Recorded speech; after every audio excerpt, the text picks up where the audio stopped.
First electric பைக்னா என்ன, petrol பைக்னா என்ன, ஏன் எலக்ட்ரிக் பைக் வாங்குறதுக்கு இன்னும் நிறைய பேர் வந்து ரொம்ப பயப்படுறாங்க அப்படிங்கிற விஷயத்தை நம்ம வந்து தெரிஞ்சுக்கணும். ஃபஸ்ட்டு பெட்ரோல் பைக்னா என்னென்னு பார்த்துருவோம். பெட்ரோல் பைக்குங்கிறது என்னென்னா, நார்மலாக வந்து பெட்ரோல் வந்து டேங்க்லேருந்து இன்ஜினுக்கு போகுது. அங்கே போகும்போது என்ன நடக்குதுன்னா, பெட்ரோல் கொஞ்சம் காற்று கொஞ்சம் ஸ்பார்க்கு, பெட்ரோல் கொஞ்சம் காற்று கொஞ்சம் ஸ்பார்க்கு. ஒரு பெட்ரோலில் தீ பத்துருச்சுன்னா என்ன ஆகும், புஃப் அப்படின்னு எரியும்ல, அதேமாரி தான் அந்த விஷயம் அங்கே நடக்குது. அது எரியும் போது என்ன ஆகுது, அந்த ப்ரெஷரில் என்ன ஆகுது, உள்ளே பிஸ்டின் இருக்கும், இப்படி இருக்கும். இங்கே வந்து பெட்ரோல் படுத்துச்சுன்னு வச்சுக்கோங்களேன், அங்கே வெளியில் போகிறதுக்கு இடம் இல்லை. அதனால் என்ன பண்ணும், அந்த ப்ரெஷரில் கீழே தள்ளும் போது இப்படி ரொட்டேட் ஆகும். ரொட்டேட் ஆகிட்டு மீதி இருக்க அந்த எரிஞ்ச அந்த ப்ரெஷர் இருக்குல்ல, அதுதான் எக்ஸாஸ்ட் வழியாக வந்துன்னா புகையாக வெளில போகுது. இப்படி ரொட்டேஷன் ஆச்சுல, இதுமாரி ஒவ்வொரு செகண்டும் நிறையா நடக்கும். அப்படி நடக்கும்போது தான் என்ன ஆகும், வண்டி வந்து ஸ்பீடாக போகுது. அப்போது பெட்ரோல் பைக்குள்ள எங்கே ஸ்பார்க் வெடிச்சிட்டு தான் இருக்குது. இதை பற்றி நிறைய பேருக்கும் தெரியறது இல்லை, ஆனால் நம்ம அது கண்டுக்கிறதும் இல்லை.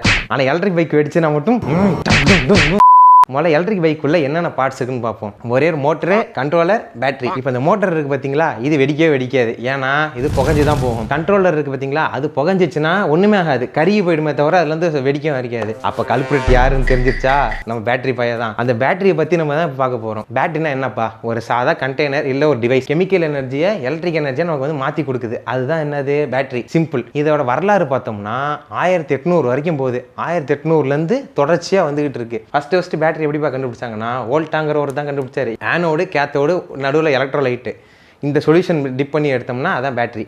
சிம்பிள். ஃபஸ்ட்டு கண்டுபிடிக்கும் போது ஒரு பிரைமரி செல்லாக தான் இருந்துச்சு. இந்த பிரைமரி செல்லாக இருக்கும் போது என்னன்னா, இது அந்த காலத்தில் ரொம்ப பெரிய விஷயமா இருந்துச்சு. எப்படா இது ஒரு சின்னதாக ஒரு கண்டெய்னர் மாதிரி இதை வச்சு ஒரு 1.2 வோல்டேஜ் வெளில கொண்டு வர்றாருன்னு சொல்லிட்டு ரொம்ப பெரிய விஷயமா பார்த்தாங்க. அவர் ஆகான்னு கொண்டாடினாங்க இதை. ஆனால் அது வந்து ஒரு பிரைமரி பேட்டரியாக இருந்துச்சு. வருங்காலத்தில் வந்து என்னன்னா, நிறைய பேர் அப்கிரேட் பண்ணி அதை வச்சு நிறைய பேர் வந்து நிறைய விஷயம் செய்ய ஆரம்பிச்சாங்க. அதாவது அதே மாதிரி நிறைய பேட்டரி செய்ய ஆரம்பிச்சாங்க, கொஞ்சம் வித்தியாசமான மெத்தடில். அப்புறம் தான் வந்து லெக்லாஞ்சி செல்லு, டேனியல் செல்லு அப்படின்னு சொல்லிட்டு நிறையா வந்துட்டு இருந்துச்சு. ஆக மொத்தம் பேட்டரியில் 2 வகை இருக்குது. ஒன்று பிரைமரி பேட்டரி, இன்னொன்று செகண்டரி பேட்டரி. பிரைமரினா அதுவும் கெமிக்கல் எனர்ஜியை எலக்ட்ரிக்கல் எனர்ஜியாக கொடுக்கறது தான். ஆனால் ஒன்ஸ் அது முடிஞ்சிருச்சுன்னு வச்சுக்கோங்க, கெமிக்கல் எனர்ஜிலாம் முடிஞ்சிச்சுன்னா தூக்கி போட்ட வேண்டியது தான். சிம்பிள். அதேமாரி செகண்டரி பேட்டரி இருக்குல்ல, இதில் ஒரு 3 வகை இருக்குது. இது கெமிக்கல் எனர்ஜியை எலக்ட்ரிக் எனர்ஜியாக கொடுக்குது. ஆனால் ஒன்ஸ் எனர்ஜிலாம் முடிஞ்சிருச்சுன்னு வச்சுக்கோங்களேன், திரும்பி ரீசார்ஜ் பண்ணிக்கலாம். இதில் 3 வகை இருக்குது. அதாவது நிறைய வகை இருக்குது, 3 வகை தான் நம்ம பர்டிகுலராக நான் ரொம்ப வருஷமாக யூஸ் பண்ணிகிட்டு இருக்கோம். ஃபஸ்ட்டு என் தலைவன் வந்து லெட் ஆசிட் பேட்டரி. இது வந்ததுக்கு அப்புறம் தான் ஒரு இண்டஸ்ட்ரியல் ரெவல்யூஷன், அதாவது ஆட்டோமொபைல் இண்டஸ்ட்ரியில் நடந்துச்சு. எப்படி அது அப்படின்னு கேட்டிங்கன்னா, இப்போ வரைக்கும் நம்ம பைக்கில் செல்ஃப் ஸ்டார்ட்டுக்கு அதெல்லாம் அழுத்துறோம் தெரியுமா, லைட்டு எல்லாத்துக்கும் வந்து ஒரு பேட்டரி இவ்வளோ பெருசு, orange colour, red colour, green கலர்னு சொல்லிட்டு யூஸ் பண்ணுவோம். வீட்டில் கூட யூபிஎஸ்ஸாக யூஸ் பண்ணிட்டு இருக்கமே, அதே தான். அந்த பேட்டரி தான் லெட் ஆசிட் பேட்டரி. இதில் வந்து என்னன்னா, ஒரு ஆனோடு கேத்தோடு இருக்கும், நடுவில் செப்பரேட்டர்னு இருக்கும், எலக்ட்ரோலைட்டிக் சொல்யூஷன் இருக்கும்.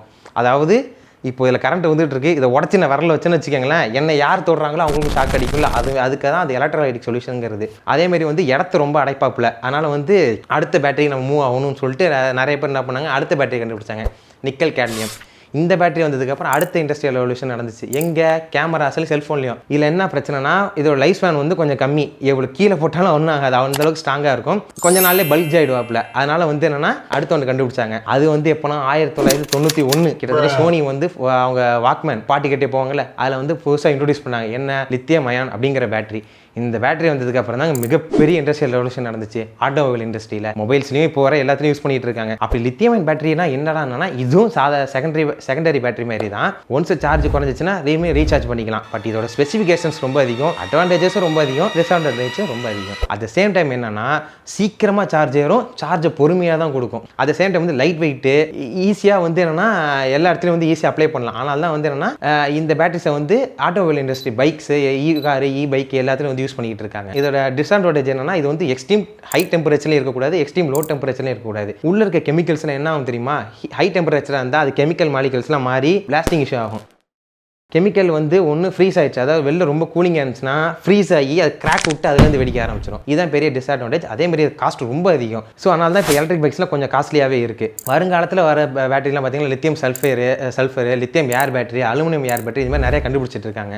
சரி, இப்போ இது சொல்றியாடா, இதுக்கும் எலக்ட்ரிக் பைக்குக்கு என்னடா சம்மந்தம் கேட்குறீங்கன்னா, ஏன்னா இந்த பேட்டரி தான் எலக்ட்ரிக் பைக்ஸில் யூஸ் பண்ணிகிட்டு இருக்காங்க. நீங்கள் சமீப காலமாக தான் எலக்ட்ரிக் பைக் வெடிக்குது, கார் வெடிக்குது அப்படிங்கிறத கேள்விப்பட்டிருப்பீங்க. முன்னாடி லெட் ஆசிட் யூஸ் பண்ணப்போ வெடிக்காது. அது ஏன்னா அதோட தன்மை அப்படி. இந்த பேட்டரியை பொறுத்தளவுக்கு என்னன்னா, இது கொஞ்சம் எக்ஸ்ப்ளோசிவ் தான். ஆனால் இது ஏன் இது யூஸ் பண்ணுறாங்கன்னா, லைட் வெயிட்டு, நம்மளுக்கு பர்ஃபார்மன்ஸ் ரொம்ப அதிகமாக இருக்குது அப்படிங்கிற காரணனால தான். ஏன் இவ்வளோ அட்வான்ஸ் டெக்னாலஜியில் இருக்கிற டெஸ்லா காரு ரன்னிங்லேயே வெடிச்சிருக்கு, தீப்பச்சி எரிஞ்சிருக்கு, லித்தியம் அயன் பேட்டரினால தான். நம்ம பழைய காரு பழைய பைக்கில் இருக்கிற எல்லா இதனால் வரைக்கும் நம்ம யூஸ் பண்ணிட்டு இருக்க எல்லா பேட்டரியுமே பார்த்தீங்கன்னா லெட் ஆசிட் பேட்டரி தான். ஆக்சிடென்ட்டே ஆகிருக்கு, ஆனால் பேட்டரி பிளாஸ்ட் ஆகல. சரிப்பா, இப்படி இவ்வளோ இது இருக்கே, இது நம்ம எப்படி தான் இது சால்வ் பண்ணுறது அப்படின்னு பார்த்தீங்கன்னா, இப்போ தான் நம்ம அது மெயினான விஷயமா பார்க்க போகிறோம். ஒரு பேட்டரி இருக்குது, அதை வந்து நம்ம எப்படி பராமரிக்கணும் அப்படிங்கிறத நம்ம தெரிஞ்சால் மட்டும்தான். ஏன்னா நிறைய பேர் ஒரு பொம்மை மாதிரி நினச்சிட்டு இருக்காங்க, சும்மா ஃபோன் மாதிரி சார்ஜ் போட்டு போகலாம் அப்படின்னு. இது நம்ம எப்படி பராமரிக்க தெரிஞ்சுக்கிட்டோம்னா ஆக்சிடென்ட்ஸ் நடக்கிறத தவிர்க்கலாம். ஃபஸ்ட்டு சார்ஜ் வந்து என்னன்னா 100% போடாதீங்க. ஏன்னா லித்தியம் அயன் பொறுத்தளவுக்கு மற்ற 2 பேட்டரி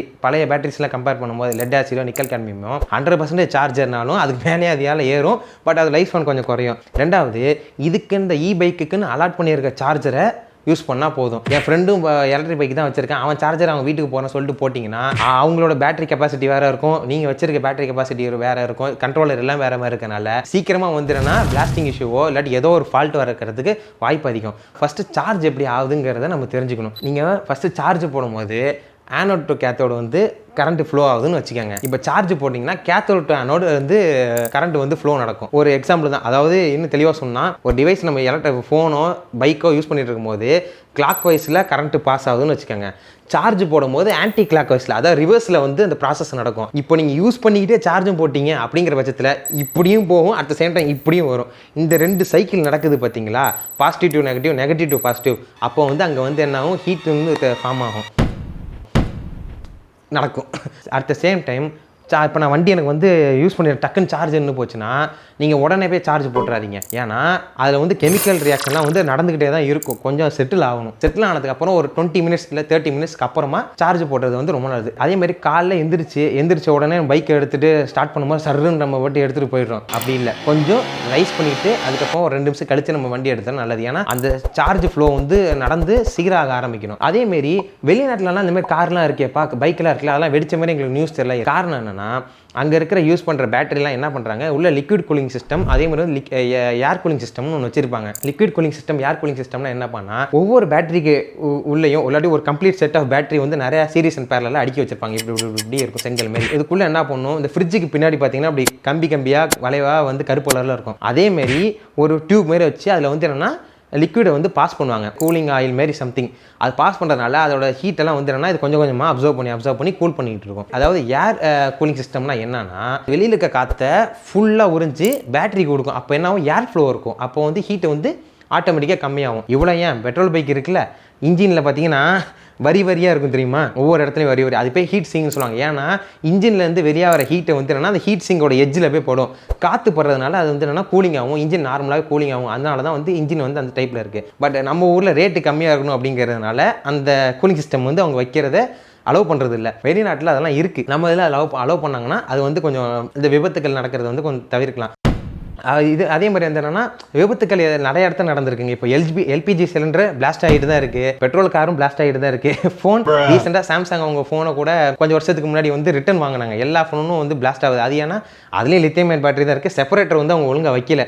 ஸோ எல்லாம் பிளாஸ்டிங் இஷ்யூஸ்லாம் நடக்குது அப்படின்னு சொல்லிட்டு நிறைய இது நம்ம பார்த்துருப்போம். ஸோ இந்த மாதிரி வந்து விபத்துக்கள் நடக்க தான் இருக்குது. அதில் வந்து நம்ம கடந்து வந்து சக்ஸஸான, அதாவது வெற்றியை நோக்கி நம்ம பயணிச்சுட்டே தான் இருக்கும். ஸோ அதேமாரி வந்து என்னென்னா வருங்காலத்தில் வர பேட்டரிஸ் எல்லாமே வந்து என்னென்னா இன்னும் பக்காவாக இருக்கும். அதனால் இந்த பேட்டரி வந்து வேஸ்ட்டுன்னு இல்லை. இதை நம்ம கையால் தெரிஞ்சிச்சுன்னா எந்த விஷயமும் வந்து என்னென்னா தவறாக போகிறது வாய்ப்பு இல்லை.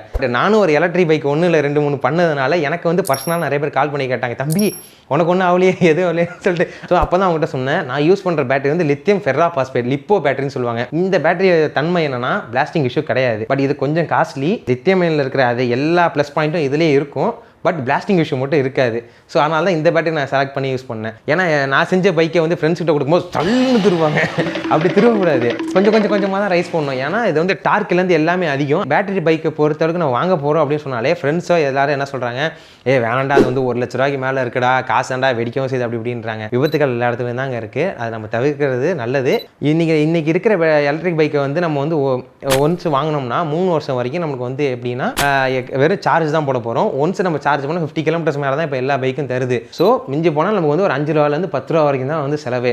இதே பெட்ரோல் பைக்குனா அதிகமாகும். அதனால் வந்து எலக்ட்ரிக் பைக் வாங்கணும்னா பயப்படாமல் போய் வாங்குங்க. ஸோ என்னென்னா ஒன்றும் பிரச்சனையும் இல்லை, பேசிக் தெரிஞ்சுட்டு வாங்கினா நல்லது. அப்படியே மறக்காமல் லைக், ஷேர் அண்ட் சப்ஸ்கிரைப் பண்ணுங்கள். தேங்க்யூ.